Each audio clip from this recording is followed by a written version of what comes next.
Isang 5 taong gulang na bata natagpo ang duguan matapos lang magpaalam na makikipaglaro.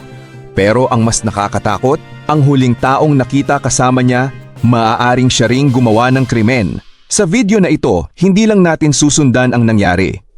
Bubusisiin natin ito gamit ang batas sa Pilipinas at psychology para malaman kung paano nabuo ang ganitong klaseng karahasan at kung paano pinapatunayan ang ganitong kaso kahit walang direktang saksi. Dahil may mga detalye rito na kapag hindi mo naintindihan, hindi mo rin makikita kung saan nagsisimula ang hustisya at kung saan ito maaaring mabigo. Panoorin mo ito hanggang dulo dahil ang bawat piraso ng ebidensya ay may sinasabi at hindi lahat ng katotohanan ay agad nakikita.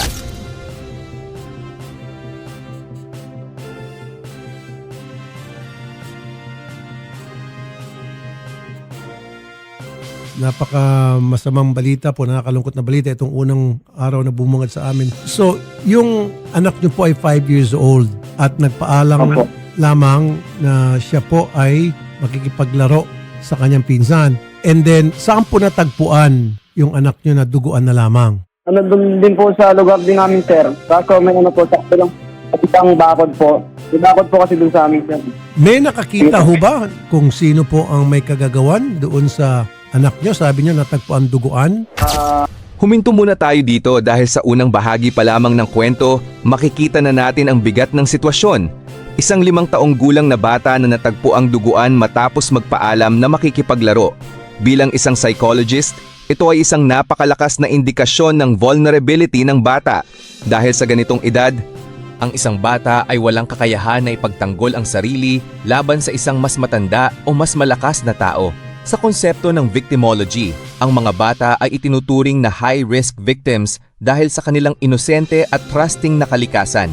Ngayon, bilang isang abogado, mahalaga rin na tandaan na sa ilalim ng Revised Penal Code ng Pilipinas, ang krimen laban sa isang menor de edad ay may mas mabigat na pananagutan dahil sa aggravating circumstance ng pagiging bata ng biktima. Ang kawalan ng saksi ay hindi nangangahulugan na walang kaso, dahil ang ebidensya ay maaaring manggaling sa circumstantial evidence. Sa ganitong sitwasyon, ang focus ng investigasyon ay hindi lamang kung sino ang gumawa, kundi kung paano nabuo ang chain of events. At sa puntong ito, nagsisimula pa lamang ang pagbuo ng kaso, ngunit malinaw na agad na ito ay isang seryosong krimen. Hindi ito simpleng insidente, kundi isang posibleng brutal na paglabag sa batas at sa karapatan ng isang bata. At yung area nito kasi, sir, nagkaroon ng may mga blood stain, kaya we requested agad ng SOCO para i-process yung area. May nakita tayong doon yung suspected intestine. Intestine?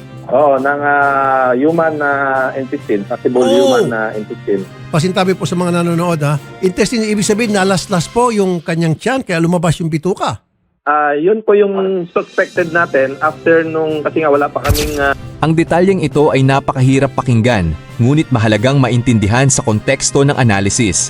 Binanggit na may nakita umanong bahagi ng katawan na posibleng bituka na nagpapakita ng matinding karahasan na ginawa sa bata.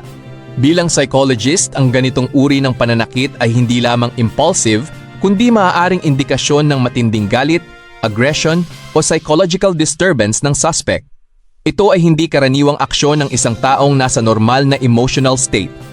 Sa batas naman, ang ganitong klase ng pinsala ay maaaring magpahiwatig ng intent to kill o malisyosong intensyon na maaaring magresulta sa mas mabigat na kaso tulad ng murder o frustrated murder depende sa resulta ng kondisyon ng biktima. Ang severity ng sugat ay isang mahalagang elemento sa pagtukoy ng kriminal na pananagutan.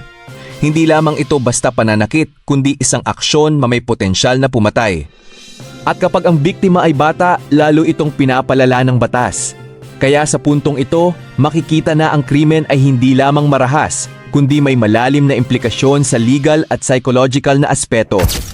check tayo sa area. So, nag-backtracking kami ng CCTV mula dun sa bahay ng ating victim. And good thing, mayroong CCTV yung isang maliit na palengke doon. Mm-hmm. So, nakita natin around 2 o'clock. Ayun, okay, yung bata. Yung nasa likod na nakapula, yan yung ating victim. So, may kita po sa video, ayan, yung naka-green, may hawak-hawak na mama, may hawak-hawak na bata na nakaitim, tapos may, Yan po yung may bata na instance, nakapula, sumusunod. Yan po sir yung victim natin. Iyon yung victim sumusunod. Okay. Yes, po, sir. nakapula. Alright. Now, Ngayon, napakahalaga ng CCTV evidence na ito dahil dito nagsisimula ang objective reconstruction ng pangyayari. Makikita na ang bata ay huling nakitang sumusunod sa isang lalaki at ito ay isang critical piece ng circumstantial evidence.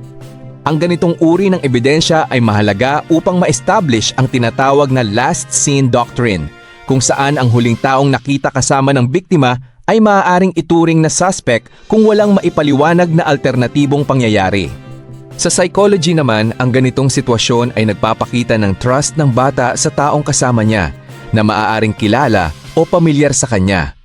Ang mga bata ay hindi basta susunod sa estranghero maliban kung may element ng familiarity o perceived safety. Ito ay mahalagang insight dahil nagbibigay ito ng clue kung paano naganap ang krimen. Ang CCTV ay hindi lamang visual proof, kundi isang narrative tool na tumutulong sa pagbuo ng kwento ng krimen. Sa ganitong punto, nagsisimula ng maging konkreto ang direksyon ng investigasyon. Kinonfirm niya ng mga bata na yan po yung suspect natin, yung kasama nila na naglalaro. so itong lalaki nakikipaglaro sa bata, itong mama, 3 bata po yung kalaro niya. 3 batang kalaro niya. Okay. So, yung suspect po ay nasa custody niyo na, I would assume? Yes po sir. Dito kinumpirma ng ibang bata na ang suspect ay ang mismong kalaro nila at ito ay napakahalagang development sa kaso. Sa psychology, ito ay nagpapakita na ang suspect ay may access sa bata at posibleng nakakuha ng tiwala nito bago mangyari ang krimen. Ang betrayal of trust ay isang mahalagang faktor sa ganitong uri ng krimen, lalo na kung ang biktima ay menor de edad. Sa batas naman, ang testimonya ng mga bata ay tinatanggap bilang ebidensya, lalo na kung ito ay consistent at corroborated ng ibang ebidensya tulad ng CCTV. Hindi nangangahulugan na bata ang witness ay hindi na ito credible. Sa katunayan, sa ilang kaso, ang kanilang testimonya ay mas pinaniniwalaan dahil wala silang malisyang motibo. Ngunit kailangan pa rin itong suportahan ng iba pang ebidensya upang maging matibay sa korte. Sa puntong ito, makikita na unti-unti nang nagkakaroon ng malinaw na suspect ang kaso at ito ay mahalagang hakbang sa pag-usad ng hustisya. Kinonfirm niya ito, yung picture na kung ito ba talaga kung ito ba yung nanakit sa kanya. Ano pong sabi ng suspect nung inyo po siyang interviewin? Wala naman silang wala siyang sinabi na kung ano man. Kasi of course, nung binasahan na namin siya ng kung ano yung Miranda sinaso rights. namin sa kanya, Opo. tumango lang. Nandun naman ang witness yung mother niya. Wala silang So wala ibig po sabihin yung silang suspect po, walang binigay na kahit anong statement, tahimik lang po siya. Napakahalaga ng bahaging ito kung saan kinilala mismo ng biktima ang suspect habang nasa ospital. Bilang abogado, ito ay tinatawag na positive identification at isa ito sa pinakamalakas na ebidensya laban sa isang akusado. Kahit na ang biktima ay nasa kritikal na kondisyon, ang kanyang pagkilala ay may malaking timbang sa korte kung ito ay ginawa ng maayos at walang impluensya. Sa psychology naman, ang kakayahan ng bata na makilala ang nanakit sa kanya ay nagpapakita na ang trauma ay sariwa pa at malinaw sa kanyang memorya. Ang ganitong uri ng identification ay hindi basta-basta nagagawa kung hindi totoo. Ngunit mahalaga rin na siguraduhin na ang proseso ay hindi leading o pilit upang maiwasan ang maling akusasyon. Sa ganitong sitwasyon, ang coordination ng pulis at ospital ay kritikal upang mapanatili ang integrity ng ebidensya. At sa puntong ito, mas lalong tumitibay ang kaso laban sa suspect. Sir, yung ginamit na bagay, object, na-recover po ba? Yes po sir, isang bote ng soft drink na basag, kasama din yun po sa ating kinabit for Fingerprinting. examination. Okay. Doon sa damit, yung damit kasi sir na green, may suspected kami na may blood stain. Kasama yun sa Ebidensya. pinalaboratory po namin. Yes po sir. Ang recovery ng murder weapon at damit na may dugo ay isang napakalaking breakthrough sa kaso. Bilang abogado, ito ay physical evidence na direktang nag-uugnay sa suspect sa krimen. Ang presence ng dugo sa damit ay maaaring i-analyze sa pamamagitan ng forensic science upang matukoy kung ito ay tumutugma sa dugo ng biktima. Kapag nag-match ito, lalo pang tumitibay ang kaso. Sa psychology naman, ang pagtatago o pagpapalit ng damit ay maaaring indikasyon ng consciousness of guilt o ang kaalaman ng suspect na siya ay may ginawa na mali. Ang ganitong kilos ay hindi aksidente kundi sinasadya upang itago ang ebidensya. Sa batas, ang ganitong aksyon ay maaaring gamitin bilang circumstantial evidence ng guilt. Hindi lamang ang aktwal na krimen ang tinitingnan, kundi pati ang kilos ng suspect pagkatapos nito. At sa puntong ito, makikita na ang ebidensya ay hindi na lamang testimonial kundi physical na.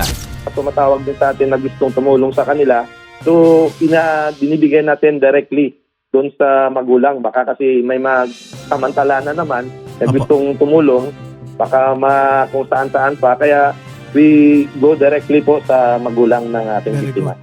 Sir, ma'am, bigyan ko kayo ng babala. Tama nga si Colonel, may mga lalapit sa inyo, mag-offer ng tulong, and then later on, mga scammer pala yon. Bandang huli, peperahan lang kayo. Kaya ingat po kayo doon sa mga nag-offer ng tulong sa inyo. Huwag po kayo basta-basta.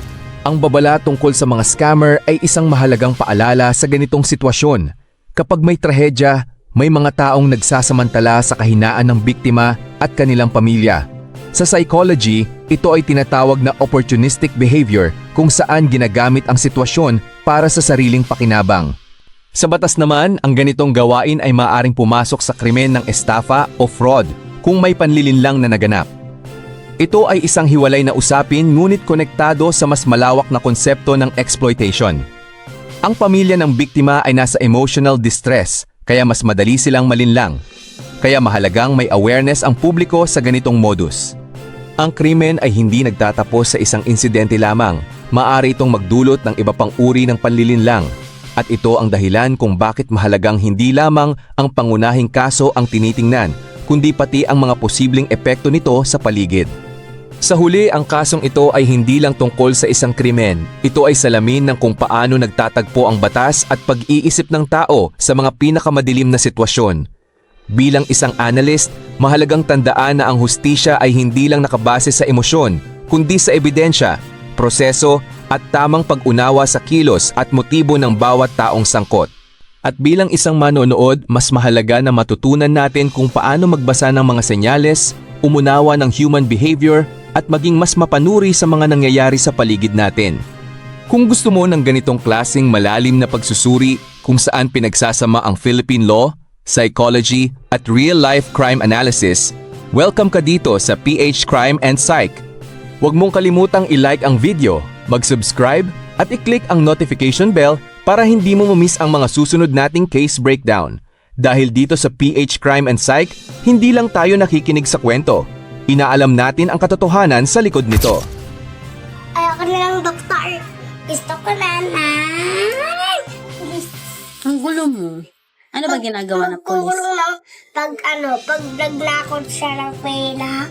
Tapos? Tapos kukulong ko. Kukulong mo. Hindi ba pwede warning muna? O, halimbawa. Warning? Oo. Ano